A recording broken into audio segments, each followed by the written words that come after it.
Assalamualaikum warahmatullahi wabarakatuh. Ibu-ibu jamaah kajian Ramadan pimpinan daerah Aisyah Kota Malang yang dirahmati Allah, alhamdulillah kita bersyukur kehadirat Allah atas segala nikmat yang diberikan kepada kita, dan tentunya kita bersyukur bisa melanjutkan kajian tadabbur surat Al-Hadid. Pada kesempatan ini saya akan lanjutkan surat Al-Hadid ayat 25 sampai 26 dengan membaca kitab karya Al-Ustadz Ahmad Mustafa Al-Maraghi. Sebelumnya akan saya baca dulu ayat yang akan kita bahas. A'udzu billahi minasy syaithanir rajim. Bismillahirrahmanirrahim. Laqad arsalna rusulana bil bayyinati wa anzalna ma'ahumul kitaba wal mizana liyaquman nasu bil qist.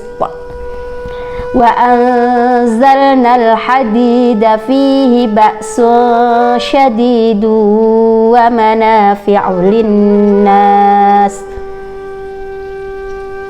Wa anzalnal hadida fihi ba'sun syadidun wa manafi'u linnas wa liya'lamallahu man yansuruhu wa rusulahu bil ghaib. Innallaha qawiyyun aziz. Walaqad arsalna Nuhan wa Ibrahima wa ja'alna fi dzurriyyatihima an-nubuwata wal kitab faminhum muhtad wa katsirun minhum fasiqun. Shadaqallahul azim.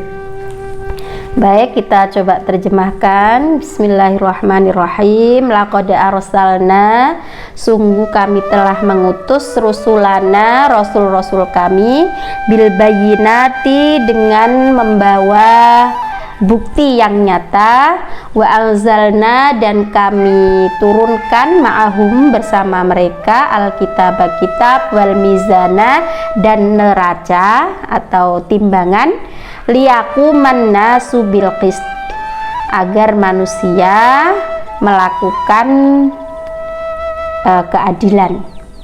Wa anzalna, dan kami menurunkan al-hadida, besi, fihi, yang di dalam besi itu terdapat ba'sun syadidun, kekuatan yang hebat, wa manafi'u linnas, dan beberapa manfaat bagi manusia, waliya'lamallah, supaya atau agar Allah mengetahui, man yansuruhu, siapa yang menolongnya, wa rusulahu, dan rasul-rasulnya, bil ghaib, padahal Allah tidak dilihatnya.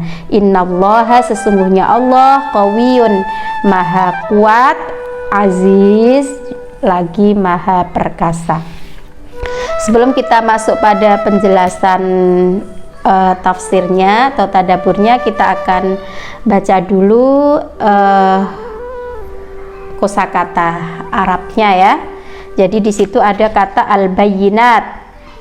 Laqad arsalna rusulana bil bayyinat. Di sini oleh Syekh Maraghi diartikan al-mu'jizat wal hujaj. Al-bayyinat itu al-mu'jizat itu adalah mukjizat, wal hujaj, dan hujjah atau argumentasi gitu ya. Jadi nabi itu, para rasul utusan Allah, diutus dengan membawa mukjizat atau dengan membawa hujjah. Nah, kemudian wal kitab, kitab di sini maknanya adalah kutubut tasyri'. Jadi para utusan Allah itu juga diturunkan bersama mereka kitab syariat.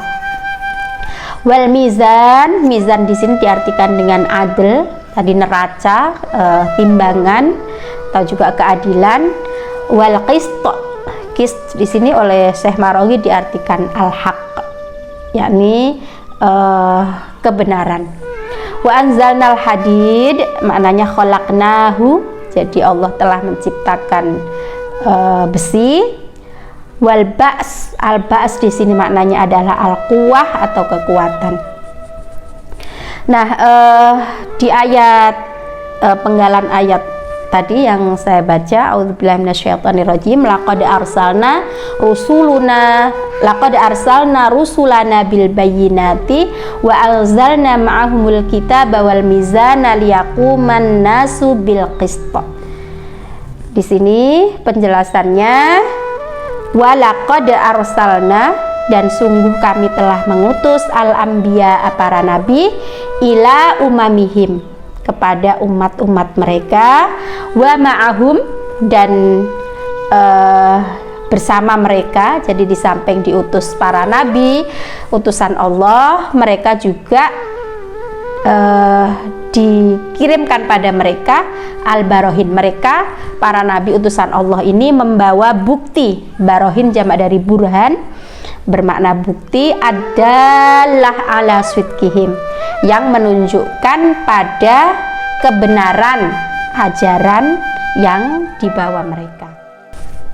Al-muayyadah li ba'tihim min 'indi rabbihim, untuk menguatkan tentang diutusnya mereka dari sisi Tuhan mereka. Maknanya adalah para nabi ini membawa kitab, membawa mukjizat untuk menguatkan bahwa mereka adalah utusan Allah. Wa ma'ahum kutubus syara'i allati fiha hidayatul basyari wa salahuhum fi dinihim wa dunyahum.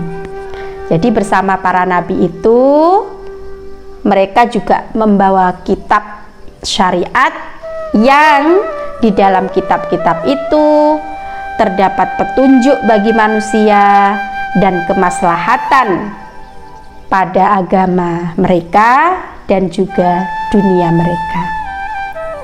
Wa amarnahum bil adli liya'malu bihi fima bainahum.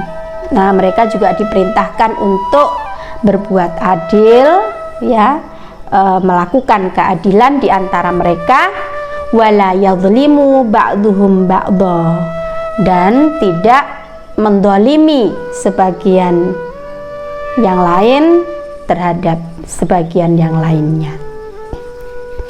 Walamma kanan nasu fariqaini fariqan yaquduhul ilmu wal hikmah wa fariqan yaquduhus saifu wal asa. Jadi menurut Syekh Maraghi ini mengatakan bahwa dengan diutusnya Rasul itu manusia terbagi menjadi dua golongan, ya, yaitu fariqan yaquduhul ilmu wal hikmah, yang diatur atau diarahkan dengan ilmu dan hikmah, kebijaksanaan, atau hikmah itu juga bisa diartikan ilmu. Wa fariqan yaquduhus saifu wal asa, dan bagi sekelompok yang lain itu diarahkan oleh pedang dan asa itu maknanya tongkat, ya. Wa kanal adlu wal qanun la budda lahu min hamin yahmihi wa huwa daulah wal mulku wal jund. Jadi keadilan, ya, dan hukum itu hendaklah menjadi penjagaan, ya, penjagaan yang menjaganya dari menjaga di dalam pemerintahan atau dalam negara gitu, dan jundun itu tentara. Wa haula'i la budda lahum min uddatin yahmuna bihal qanun wal adlu fi dakhilil bilad wa fi kharijiha aqab hadza. Jadi ayat ini menurut Syekh Maraghi dimaknai bahwa para nabi itu selain diutus dengan membawa kitab, nah yang di dalam kitab itu terdapat konun atau hukum-hukum menyangkut keadilan yang itu akan menjaga ya, mengayomi, melindungi kekuasaan ya atau pemerintahan gitu. Nah, itu untuk dalam konteks di dalam negara atau pemerintahan itu. Nah, bagaimana untuk melindungi dari serangan luar gitu. Jadi kalau dalam sebuah negara itu pastikan ada semacam pertahanan gitu untuk membentengi dari serangan luar. Nah, ini di penggalan ayat berikutnya yang disebutkan wa anzalnal hadida fihi ba'sun syadidu wa manafi'u linnas. Ini yang dimaksud bahwa Allah di samping memberikan kitab kepada para rasul juga diturunkan besi, yang mana pada besi itu terdapat kekuatan yang dahsyat dan juga berbagai manfaat bagi manusia. Nah, apa makna dari wa anzalnal hadida fi ba'sun syadidu wa manafi'u linnas? Maknanya wa khalaqnal hadida litakuna minhu as-suyuf warrimah wasufun al-bahriyah wa ma asbaha dzalik. Jadi Allah menciptakan besi itu untuk dijadikan pedang, untuk dijadikan semacam apa ya, alat perang lah kira-kira gitu. Dan sufun al-bahriyah di sini ya kapal perang gitu. Dari besi itu bisa dibuat peralatan-peralatan seperti pedang, peralatan perang, kemudian bahkan juga kapal perang gitu. Dan wama asbaha dzalik, dan apa yang dan sebagainya, dan yang semacam itu gitu. Wa fiha al-quwwah, dan itu merupakan kekuatan yang tahmi al-madlum, bisa melindungi orang-orang yang dizalimi. Wa fihi manafi'u linnas, yang mana besi itu mempunyai manfaat-manfaat yang besar bagi manusia, fi hajatihim, dalam hajat hidup mereka, fi ma'ayishihim, dalam kehidupan mereka, ka'adawatis sana'at, seperti peralatan-peralatan di pabrik itu kan membutuhkan besi. Wa hajatil buyut, atau peralatan rumah tangga itu kan juga dibutuhkan besi. Wa nahwiha, dan yang semacamnya. Wal ya'lamallahu man yansuruhu wa rusulahu bil ghaib, agar Allah mengetahui siapa yang menolongnya dan rasulnya bil ghaib, padahal penolong ini tidak melihat Allah begitu. Allah ini adalah ghaib. Ini maknanya adalah wa inna ma fa'ala dzalika, Allah melakukan ini liyarakum, untuk menunjukkan pada kalian naswiri dinihi, siapa orang yang menolong agamanya, bisti'malis silah, dengan menggunakan senjata, limujahadati a'daihi, untuk berjihad melawan musuh-musuhnya, wa naswiri rusulihi, dan menolong rasul-rasulnya, wa hum ghaibuna ankum la yubsirunakum, padahal mereka itu tidak melihat, tidak mengetahui.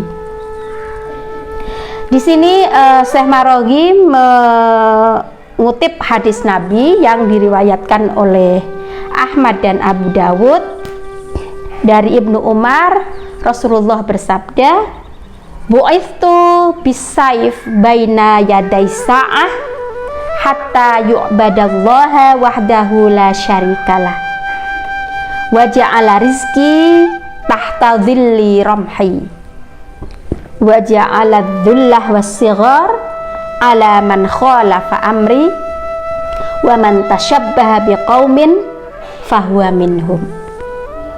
Hadis ini kalau diartikan ya secara apa adanya, Nabi bersabda, bu'itsu bisayf, aku diutus dengan pedang, baina yaday sa'ah, sampai mendekati kiamat, hatta yu'badallah wahdahu la syarikalah, sehingga hatta yu'badallahu, jadi hanya Allah yang disembah, la syarikalah, serta tidak ada yang menyekutukannya. Wa ja'ala rizki tahta dhilli ramhi,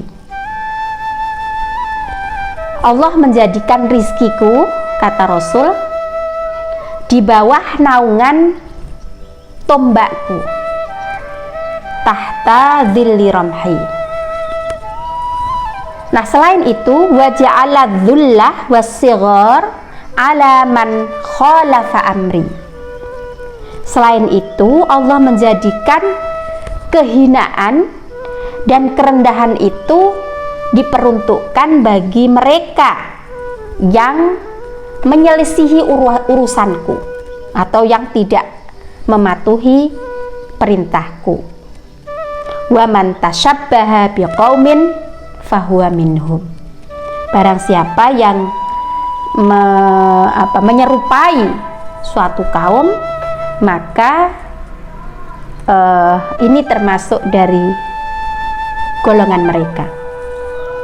Kemudian kata innallaha qawiyyun aziz, maknanya innallaha, sesungguhnya Allah, yadfa'u biquwatihi, membela dengan kekuatannya, ya, ba'sa man yu'ridu an millatih. Jadi Allah itu membela dengan kekuatannya, kekuatan siapa yang menentang agamanya.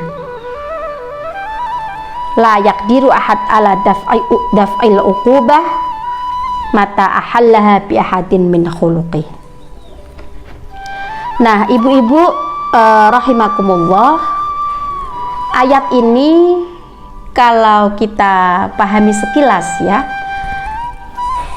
seakan-akan Nabi mengatakan bahwa Islam ini disampaikan dengan perang gitu, karena ayat ini menurut Syekh Maraghi bahwa Rasul itu diutus dengan membawa kitab, juga dengan diturunkannya hadid besi. Nah, dari besi itu kemudian nanti dibuatlah beragam alat-alat kebutuhan manusia, diantaranya adalah alat-alat perang yang itu untuk melindungi, kalau dalam konteks ini tadi misalnya dalam melindungi negara dari serangan luar.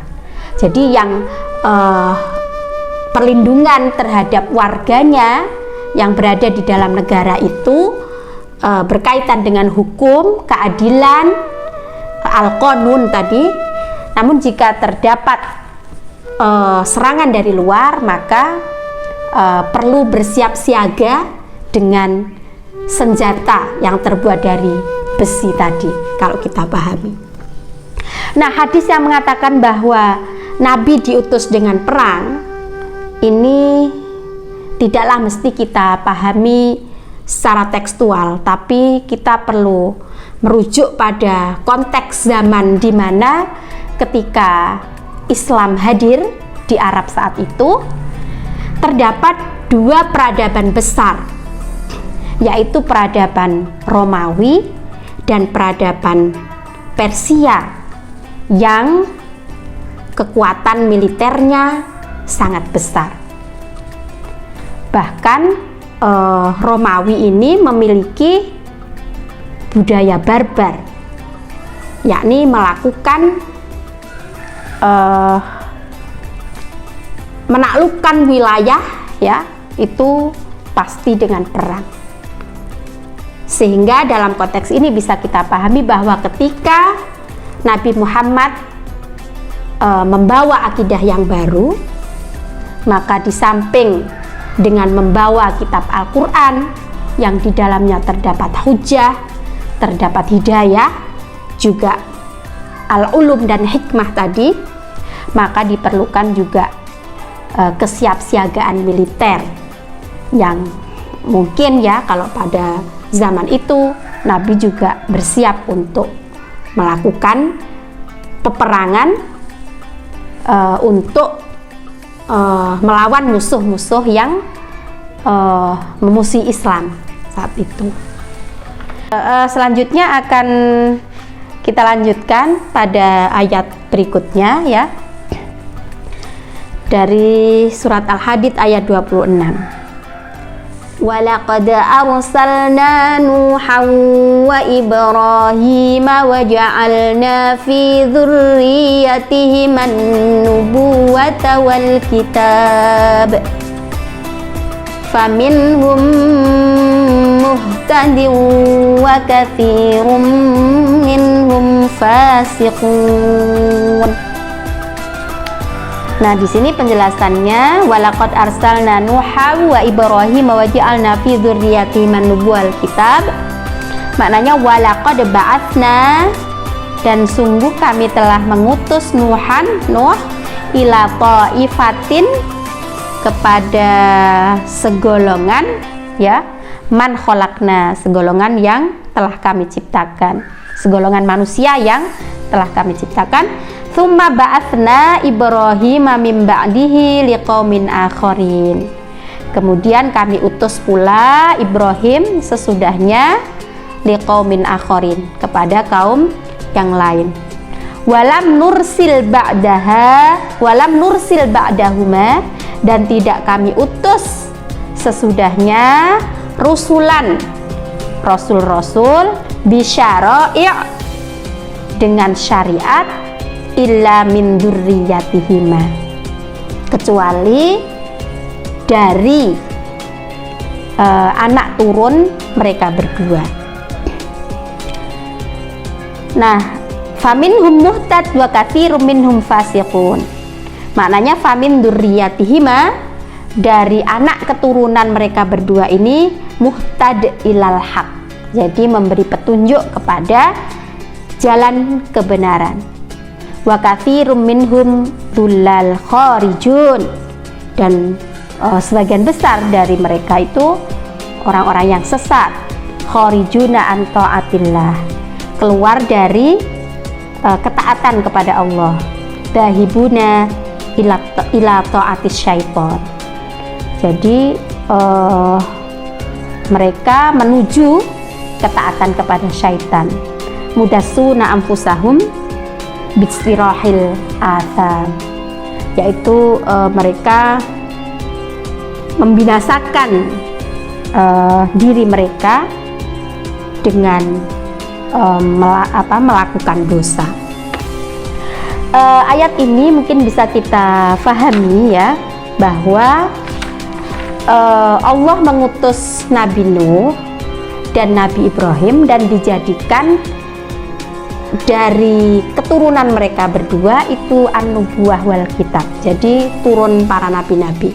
Kalau kita baca sejarah, ya, dari Nabi Ibrahim inilah anak turunnya menjadi para nabi, maka itu Nabi Ibrahim disebut dengan Abul Anbiya, bapaknya para nabi.